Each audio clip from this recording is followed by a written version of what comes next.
బ్రతకడం గొప్ప కాదు, బాగా జ్ఞాపకం పెట్టుకోండి, చచ్చిపోవడం గొప్ప. ఎందుకో తెలుసా?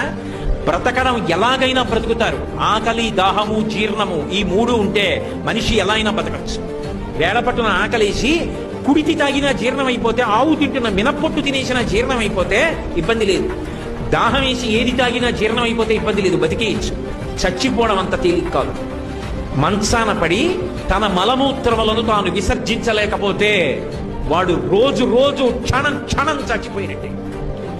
ఆ మలమూత్రములు తన శరీరంలోంచి బయటికి వస్తే పురుగులు పుట్టి శరీరాన్ని కొరికేస్తుంటే సొంత భార్య కూడా కంపులోకి రాలేక, పనివాళ్లు కూడా చెయ్యక, గది తలుపులు వేసేసి కుక్కకి పెట్టినట్టు గిన్నెలో తీసుకొచ్చి అన్నం పెడితే తాను చేసిన పాపాలు జ్ఞాపకానికి వచ్చి కుమిలిపోతే రక్షించేవాడు ఉండడు.